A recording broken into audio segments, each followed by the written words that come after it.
Shalom saudara terkasih di dalam Tuhan. Bacaan Alkitab kita hari ini sampai di Markus pasal 9, yang di salah satu perikopnya menceritakan transfigurasi Yesus di atas gunung, di mana Yesus berubah rupa menjadi penuh cahaya kemuliaan, dan tampak pula Musa dan Elia bercakap-cakap dengan Yesus. Petrus, Yakobus, dan Yohanes yang menyaksikan hal itu kemudian mengajukan sebuah pertanyaan kepada Yesus tentang kedatangan Elia.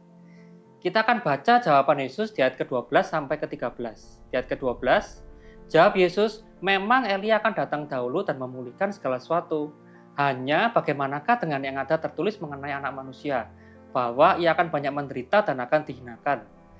Ke-13, tetapi aku berkata kepadamu, memang Elia sudah datang dan orang memperlakukan dia menurut kehendak mereka, sesuai dengan apa yang ada tertulis tentang dia. Untuk memahami konteks dari ayat tersebut, kita perlu mengetahui latar belakangnya. Hal ini dimulai dari adanya nubuatan di kitab Maleakhi pasal ke-5 ayat ke-4, yang mengatakan bahwa Tuhan akan mengutus Elia menjelang datangnya hari Tuhan yang besar dan dahsyat. Itu yang akhirnya menjadi perdebatan terutama di kalangan ahli Taurat yang mengartikan nubuatan itu adalah bahwa benar-benar Elia dalam rupa jasmani yang sesungguhnya, yang akan datang sebelum kedatangan dari Mesias. Tetapi sesungguhnya Elia yang dimaksudkan dalam nubuatan itu adalah seseorang yang mempunyai roh dan kuasa seperti yang dipunyai Elia.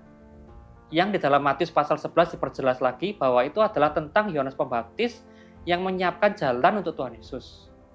Dari peristiwa lahirnya Yohanes Pembaptis yang sudah dibuatkan dan dipersiapkan jauh sebelumnya ini, yang kita bisa pelajari adalah bahwa nubuat Tuhan itu pasti akan terjadi.